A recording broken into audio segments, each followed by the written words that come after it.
Hello friends, welcome to English Literature. Here we are going to discuss our general English friends. जैसा कि आपको पता है कि हमने पिछली वाली क्लास में 2019 की जो जनरल ग्रामर आती है उसको डिस्कस किया था, जो कि 15 मार्क्स की आती है। तो फ्रेंड्स आज जो हम डिस्कस करेंगे वो 2018 का हमारा एग्जाम रहने वाला है TGT इंग्लिश, जिसमें जो हमारी जनरल इंग्लिश आई थी फ्रेंड्स वो हम डिस्कस करेंगे। आपको पता चलेगा, आपको इवेलुएशन हो पाएगा कि जो क्वेश्चंस हैं वो कौन से फील्ड से ज़्यादा आते हैं, या हम कह सकते हैं कि किस टॉपिक से कितने क्वेश्चंस आने की एक्सपेक्टेशन रहती है। लेट्स स्टार्ट करते हैं। फर्स्ट आवर क्वेश्चन रहता है 46 नंबर का हमारा क्वेश्चन है।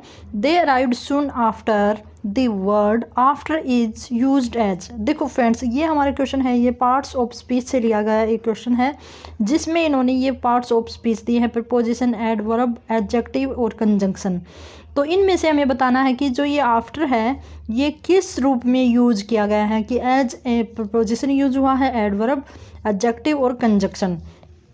तो फ्रेंड्स हम देखते हैं कि जो एडजेक्टिव होते हैं वो तो जो हमारा नाउन होता है, सब्जेक्ट होता है, उसको डिफ़ाइन करता है, जबकि जो एडवर्ब होता है वो एडजेक्टिव को भी डिफ़ाइन कर सकता है, एडवर्ब को भी कर सकता है, और कई बार ऐसा होता है कि जो नाउन को भी डिफ़ाइन कर सकता है फ्रेंड्स। ठीक है, तो यहाँ पे जो हमारा अराइव्ड है वो हमारा क्या है, एक वर्ब है, जो कि वर्ब को भी एडवर्ब ही डिफ़ाइन करता है। तो वर्ब की अगर हम बात करें तो वर्ब के पास दो एडजेक्टिव हैं, एक तो हमारा जो सुन है ये भी हमारा क्या है, एडवर्ब है, और एक आफ्टर है ये भी हमारा क्या है, एडवर्ब ही है। तो फ्रेंड्स यहाँ पे हम देखते हैं कि जो हमारा आफ्टर है वो यहाँ पे वर्ब है उसको डिफ़ाइन कर रहा होता है।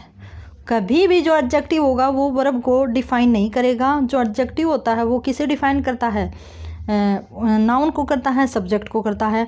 लेकिन जो एडवर्ब होता है वो एडजेक्टिव को भी कर सकता है, एडवर्ब को भी कर सकता है फ्रेंड्स। ठीक है फ्रेंड्स, तो यहाँ पे हमारा जो आंसर होने वाला है वो है ऑप्शन नंबर 2। जो हमारा आफ्टर है वो फ्रेंड्स एक क्या है, टाइम ऑफ एडवर्ब है, एक एडवर्ब है जो कि टाइम को शो करता है। Okay friends, now second question है हमारा। फ्रेंड्स ये काफ़ी हेल्पफुल रहेंगे, आप अपना इवेलुएट कर सकते हो, आप अपने आप को मेजर कर सकते हो कि आपके कितने क्वेश्चंस हैं वो ठीक रह पाते हैं। प्रपोजिशन, जैसा कि आपको पता है किसी भी चीज़ की पोजीशन को तय करते हैं। प्रीपोजिशन, पोजीशन के आगे जो लगता है उसकी पोजीशन को बताता है।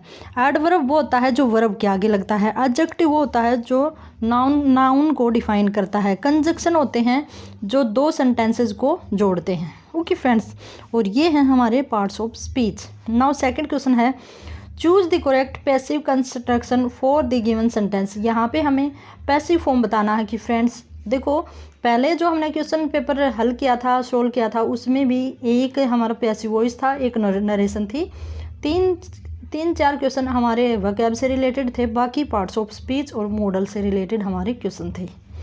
ठीक है फ्रेंड्स, वो भी आप देख सकते हो, मैं लिंक डाल दूंगी डिस्क्रिप्शन बॉक्स में। They were carrying the injured player off the field. देखो फ्रेंड्स, इसकी अगर हम बात करें तो जब भी हम पैसिव कंस्ट्रक्शन करेंगे तो हम हमारा जो ऑब्जेक्ट होता है उसको हम सब्जेक्ट बनाएंगे, और सब्जेक्ट को ऑब्जेक्ट, और उसके साथ ही हम अगर कॉन्टीन्यूअस टेंस है तो हम बीइंग का यूज़ करेंगे, अदरवाइज हम थर्ड फॉर्म का यूज़ करेंगे। ठीक है फ्रेंड्स, तो यहाँ क्या देखते हैं हम, इसमें जो टेंस है तो वो तो चेंज होता ही नहीं है, वैसे तो जो थर्ड फॉर्म लगती है, जैसे वॉइस होती है उसमें थर्ड फॉर्म लगती है। तो फ्रेंड्स यहाँ पे हमारा ऑब्जेक्ट है वो क्या है, द इंजर्ड प्लेयर। ये इंजर्ड प्लेयर है, ये हमारा ऑब्जेक्ट है, और कैरिंग हमारी क्या है, वर्ब है, और वर्ब लगा हुआ है, कॉन्टिन्यूअस फॉर्म में है, तो यहाँ पे बीइंग का यूज होगा फ्रेंड्स। तो इसको हम ऑब्जेक्ट बना देते हैं, तो कैसे बनेगा, द इंजर्ड, यहाँ पे मैं आपको बोल रही हूँ, आप उसके ऊपर जाना, द इंजर्ड प्लेयर। ठीक है, सिंगुलर है तो हमारा जो वर है उसकी जगह पे क्या आ जाएगा, वोज, और आईएनजी की फॉर्म में है तो बीइंग आएगा, बीइंग। फिर आगे आ जाएगा थर्ड फॉर्म, कैरिंग है तो कैरिड बन जाएगा, कैरिड ऑफ द फील्ड। ठीक है फ्रेंड्स, तो यहाँ हम क्या देखते हैं कि जो हमारा ये पैटर्न किस में फॉलो होता है, तो ऑप्शन नंबर ए रहता है वो बिल्कुल करेक्ट है। बाकी जो हमारे ऑप्शन हैं उनमें देखो विल भी लगा हुआ, तो विल भी आने का तो कोई मतलब ही नहीं है, मस्ट भी आया हुआ है, तो ये भी नहीं हो सकता, और कैरी द इंजरी यहाँ पे ये तो बिल्कुल ही गलत है। ठीक है फ्रेंड्स, तो हम देखते हैं कि ऑप्शन नंबर ए हमारा बिल्कुल ठीक है। फ्रेंड्स थोड़ी सी साउंड की प्रॉब्लम रहेगी, साइड में वॉइस काफ़ी ज़्यादा है, जो हम वॉइस तो क्या कहेंगे, नॉइस कह सकते हैं हम इसको, पोल्यूशन बहुत ज़्यादा है, तो थोड़ा सा मैनेज करिएगा। वैसे सुबह से ही आज थोड़ी सी जैसे हम कह सकते हैं कि साउंड की प्रॉब्लम हो रही है, नॉइस की प्रॉब्लम हो रही है। ओके, नाउ नेक्स्ट क्वेश्चन है choose the correct verb for the blanks from the option below. अब कहता है कि यहाँ पे हमें ये वर्ब दी हुई है, इनमें से फिल करना है फ्रेंड्स। और आज ही मैं आपके लिए फर्स्ट क्लास लेके आऊँगी ग्रामर की फ्रेंड्स, तो उसके लिए बी रेडी। ठीक है फ्रेंड्स, तो कहता है कि द अर्थ, यहाँ पे स्पेस राउंड द सन। तो यहाँ कोई भी हमारी लॉजिकल बात होती है, कोई भी साइंटिफिक हमारा सेंटेंस होता है, कोई भी हमारी प्रोवर्ब होती है, कोई भी हमारी रीजनेबल थिंग होती, कहावत होती है फ्रेंड्स, तो उसमें हमारा ऑलवेज जो प्रेजेंट इंडेफिनेट टेंस का यूज़ किया जाता है, कि प्रेजेंट सेंटेंस जो सिंपल टेंस का यूज़ किया जाता है, मीन्स यहाँ पे V1 फिल की जाएगी। और अगर हमारा क्या रहता है, हमारा नाउन है वो सिंगुलर रहता है, तो हम ES और S लगा देते हैं, अदरवाइज सिंपल हमारी V1 आएगी। तो फ्रेंड्स यहाँ देखना एक बार, यहाँ है दी अर्थ, अर्थ हमारा सिंगुलर है, तो यहाँ पे जो वर्ब है उसके साथ S और ES आएगा। तो कहाँ पे है, यहाँ पे ऑप्शन नंबर C में है, अर्थ मूव्स अराउंड दी या राउंड दी सन। तो ये हमारा एक ट्रूथ है फ्रेंड्स, जो भी ट्रूथ होगा, साइंटिफिक हमारी बात होगी, तो उसके लिए ऑलवेज क्या आता है, सिंपल प्रेजेंट टेंस आता है। आगे चलते हैं क्वेश्चन नंबर 47 पे। Fill in the blanks by choosing the correct option. यहाँ भी हमें क्या भरना है, यहाँ पे हमें वर्ब फ्रेज भरना है फ्रेंड्स। तो यहाँ पे देखो, ये क्वेश्चन हमारा वर्ब से आया, ऊपर एक पैसिव से और एक हमारा पार्ट्स ऑफ स्पीच से आया है। ठीक है फ्रेंड्स, ही स्पेस हिज ग्लासेज। ठीक है, तो यहाँ पे लुक फॉर तो होता है ना फ्रेंड्स, लुक फॉर ये हम लगा नहीं सकते। वैसे लुक फॉर ठीक है, ढूंढ रहा है, देख रहा है, ठीक है, लेकिन यहाँ पे हम देखते हैं तो ही है, उसके साथ इज आया हुआ है, तो इसका मतलब यहाँ पे कौन सा टेंस होगा, कॉन्टिन्यूअस टेंस होगा। तो प्रेजेंट कॉन्टिन्यूअस टेंस में कौन सी वर्ब आती है, लुकिंग आती है, लुकिंग फॉर हिज ग्लासेज। कोई भी इजी आपका इतना ज़्यादा इजी टफ हम ग्रामर नहीं कह सकते फ्रेंड्स। कई बार ऐसा होता है कि हम एग्ज़ाम में बैठे होते हैं, तो या तो हम ज़्यादा ही ओवर कॉन्फिडेंट होकर हमारा जो क्वेश्चन पेपर है उसको गलत कर देते हैं, या फिर हम उसको फिल करने में, अटैम्प्ट करने में गलती कर देते हैं। अदरवाइज इतना ज़्यादा टफ हमारा एग्ज़ाम नहीं आता है फ्रेंड्स। कॉन्शियस काम माइंड से करिएगा, आपका एग्ज़ाम है वो 100% क्लियर होगा। ओके फ्रेंड्स, आगे चलेंगे। 48 नंबर का क्वेश्चन है choose the correct answer from the option below. यहाँ भी हमारा क्या करना है, हमें जो हमारी नरेशन है, या हम डायरेक्ट इनडायरेक्ट स्पीच इनको बोल सकते हैं। तो फ्रेंड्स देखना, I took it home with me, she said. तो सी शेड है वो हमारा पास्ट टेंस है फ्रेंड्स। यहाँ से तो हम सी शेड, अगर आगे हमारा ऑब्जेक्ट नहीं है तो एज इट इज़ लिखेंगे, सी शेड का सी शेड ही लिखेंगे। ठीक है फ्रेंड्स, तो यहाँ देखेंगे आई टुक, आई है वो किसके अकॉर्डिंग चेंज होगा, आई है वो फर्स्ट पर्सन के अकॉर्डिंग चेंज होगा, मीन्स आई है वो हमारा यहाँ जो हमारा फर्स्ट पर्सन है उसके अकॉर्डिंग चेंज होगा। तो आई को हम सी में कन्वर्ट कर देंगे, तो कहाँ पे है सी, देखना यहाँ भी सी है, यहाँ भी सी है, और यहाँ भी, ऊपर वाला हमने एलिमिनेट कर दिया। फिर आगे है हमारा टुक, टुक हमारी सेकंड फॉर्म है, तो टेंस है वो चेंज होगा, पास्ट इंडेफिनेट टेंस है, तो ये चेंज होगा फ्रेंड्स पास्ट परफेक्ट टेंस में। ठीक है फ्रेंड्स, तो आपको पता होगा कैसे चेंज करते हैं, अगर हम क्लासेस करेंगे तो उसमें आपको मैं अच्छी तरह करवाऊंगी ये। तो यहाँ पे हमारा जो पास्ट टेंस है वो किस में चेंज होता है, पास्ट परफेक्ट में चेंज होता है। तो यहाँ पे तो वुड आ गया, तो ये भी हमने एलिमिनेट कर दिया, यहाँ पे विल आ गया, ये भी नहीं होगा। तो हमारा बचता कौन सा है, option number B, she said she had taken it home with her. Her है, मी है वो हमारा किसके अकॉर्डिंग चेंज होता है, जो हमारा पॉजिटिव केस होता है, या हम ऑब्जेक्ट के अकॉर्डिंग हमारा चेंज होता है। तो फ्रेंड्स यहाँ पे हमारा क्या आ गया, हर। तो ऑप्शन नंबर बी रहता है बिल्कुल करेक्ट। आगे चलेंगे,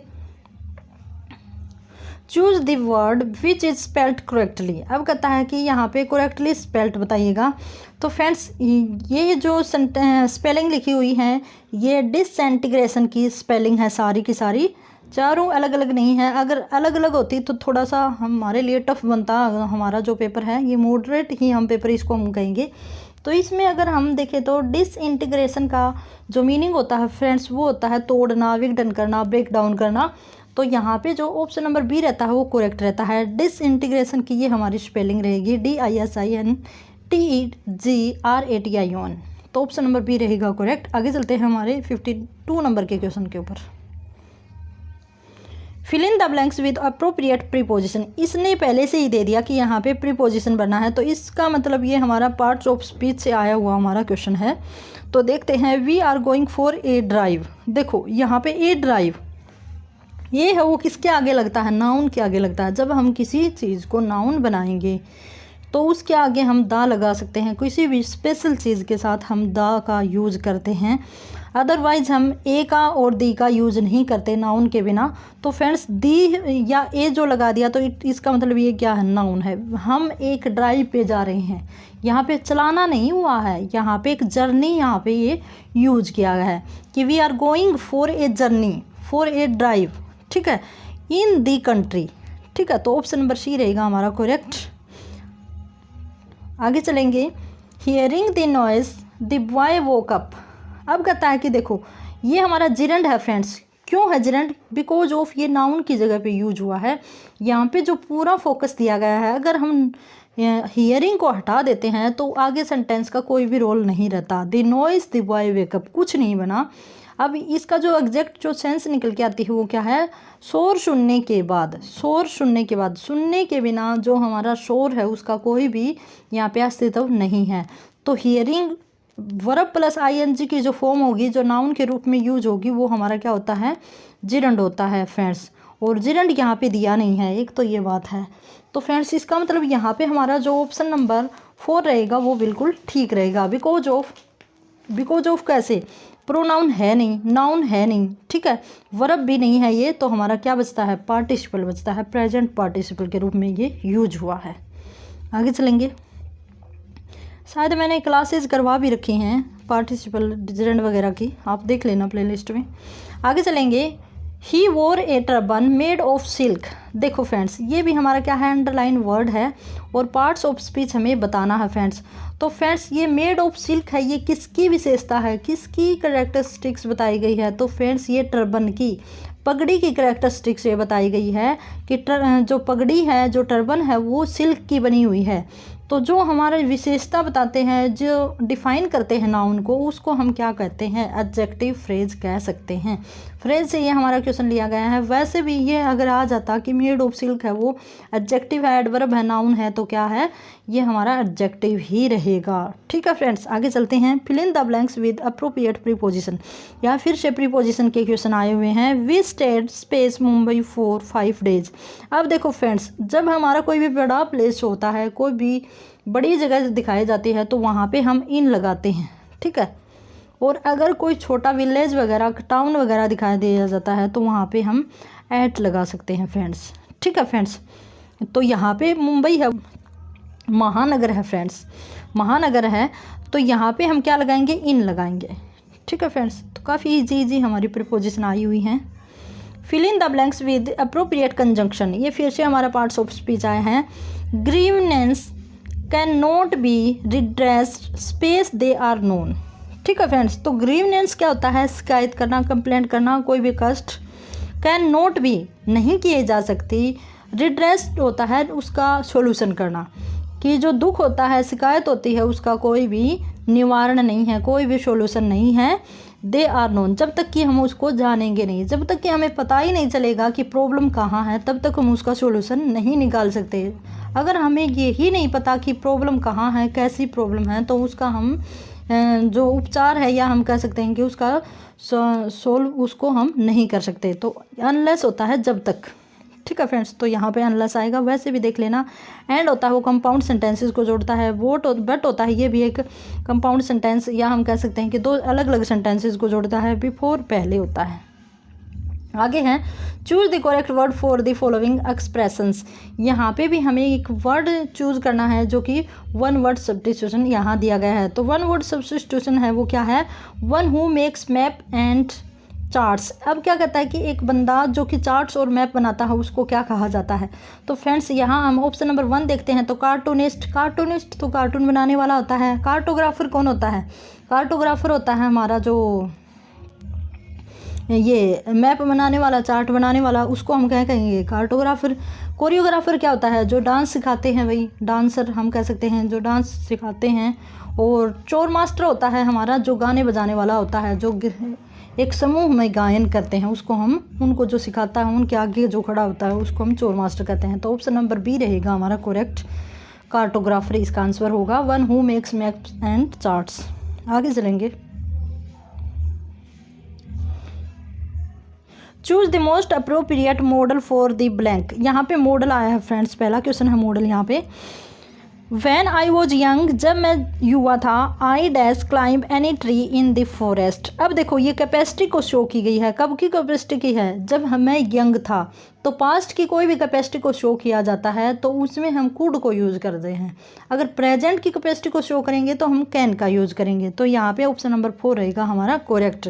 कैन होता है प्रेजेंट की और कुड होता है पास्ट की, कोई भी हमारी कैपेसिटी को शो करते हैं। मस्ट होता है कोई भी प्रोविजन खतर यूज करते हैं। मे होता है किसी भी पॉसिबिलिटी के लिए। ठीक है फ्रेंड्स, आगे चलेंगे।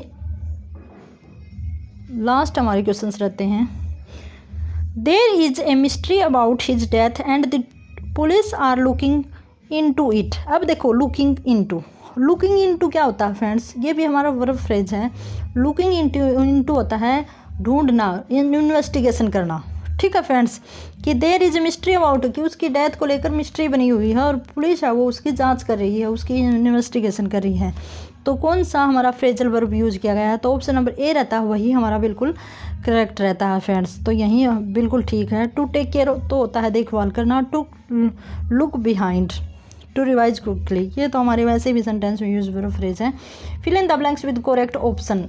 लास्ट हमारा क्वेश्चन रहता है I have not heard the Khalistan news. अब देखो मैंने कोई भी लेटेस्ट, हम ये तो बोल ही नहीं सकते लेट न्यूज़ नहीं सुनी है, लेटर यूज़ नहीं सुनी है, लेटर यूज़ नहीं सुनी है। तो इस तरह से तो हम बोल ही नहीं सकते कि मैंने भी कोई लेटेस्ट यूज़ नहीं सुनी है भाई इसके बारे में। तो ऑप्शन नंबर ए रहेगा करेक्ट। तो फ्रेंड्स अगर आपको ये नॉइज़ की प्रॉब्लम आ रही है तो उसके लिए सॉरी, और हम कंटिन्यू रखेंगे हमारी क्लासेस को जब तक कि हमारा स्टार्ट होता है। और आपके लिए तो काफ़ी अच्छा ही है फ्रेंड्स, आपके लिए गोल्डन अपॉर्चुनिटी है जो ये स्टार्ट क्रैक करना। जिनको दुख होता है या जो इसके लिए रिग्रेट कर रहे हैं फ्रेंड्स इसके ऊपर, तो वो उनके लिए है जो स्क्रीनिंग का वेट कर रहे हैं। अदरवाइज जिनका टेट ही क्लियर नहीं है तो उनके लिए तो अच्छी प्रिपरेशन करने का और भी अच्छा मौका है। तो फ्रेंड्स इसी के साथ have a good day and best of luck.